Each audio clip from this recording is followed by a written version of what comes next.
Okay, let's be real. Have you ever typed what you thought was the perfect prompt into Stable Diffusion only to get something kind of boring? Or just not what you pictured at all? Well, you're not alone. In this explainer, we are going to unlock the secret to finally taking complete control over the artistic style of your images. Let's get right into it.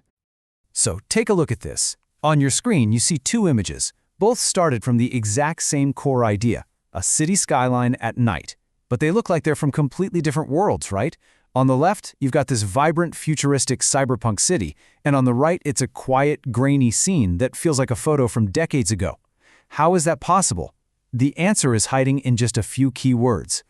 So here's our game plan for today. We're going to start by really defining the problem, then I'll introduce you to your new secret prompting weapon. After that, we'll walk through a super simple 3-step method, see it in action, go over some common mistakes to avoid, and then wrap up with a little practice to make it all stick. We've all been there. Getting these unpredictable kind of generic results is one of the biggest hurdles when you're starting out. You have this amazing vision in your head, but the AI just gives you its default, bland interpretation. The good news, though, the solution is actually way easier than you think. So what is this fix? Well, let me introduce you to your new secret weapon, Style and Aesthetic Modifiers.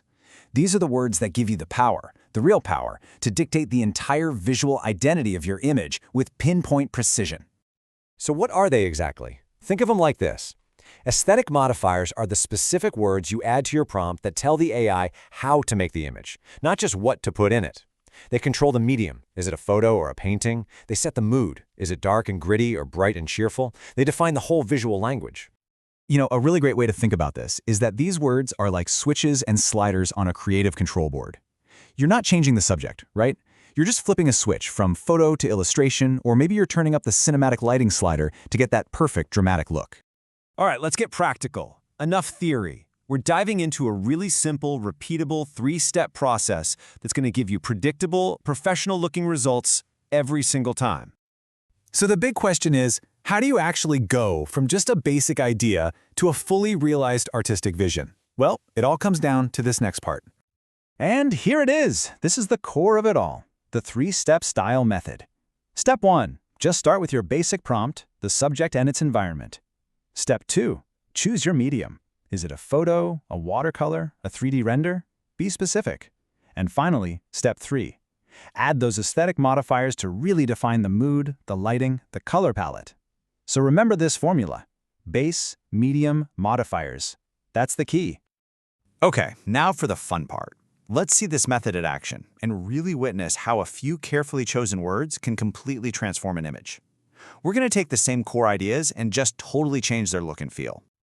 Okay, let's start with something simple. A house in a forest. On the left, we told it we wanted a realistic photo with soft morning light. And boom, we get a beautiful, totally believable photograph. Now, on the right, all we did was swap those words out for watercolor illustration and soft, bleeding colors. Same house, same forest, but now it's a gentle, dreamy painting. The medium changed absolutely everything. And this works for characters too, of course. On the left, we've got a prompt with 3D render and studio lighting, which gives us this polished, CGI concept art you'd see for a big-budget video game. But on the right, by changing to pixel art and 16-bit style, that same character becomes a retro video game sprite.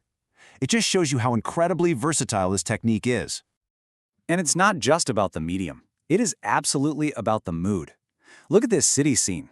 With words like neon cyberpunk style and vibrant colors, we get this high-energy, futuristic vibe.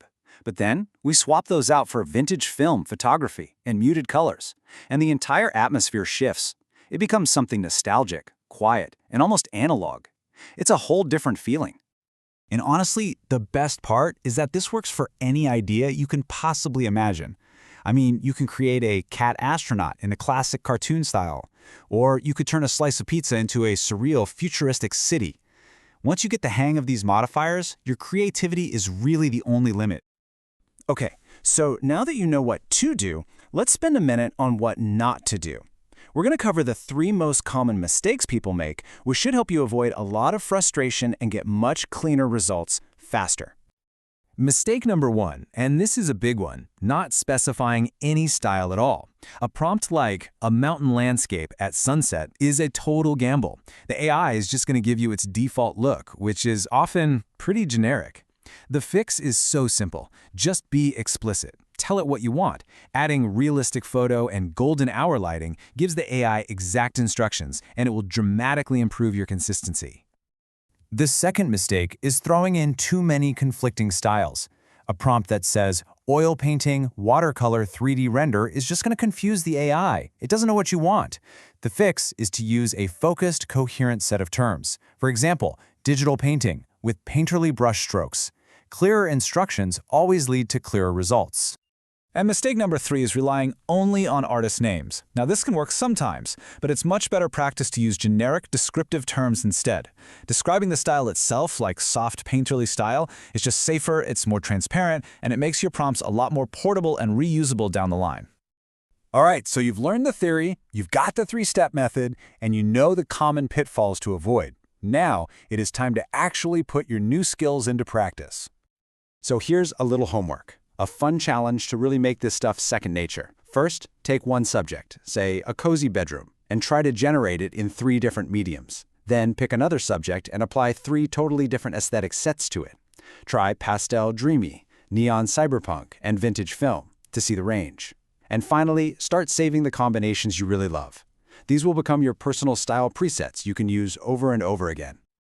The key takeaway here is to treat these style words like a toolbox. You just mix and match them to build your own unique visual identity. And in our next explainer, we're going to add another really powerful tool to that box, negative prompts, which help you get rid of all the stuff you don't want to see. But for now, you have everything you need to start directing the show. You are the artist, you are the photographer, you are the cinematographer.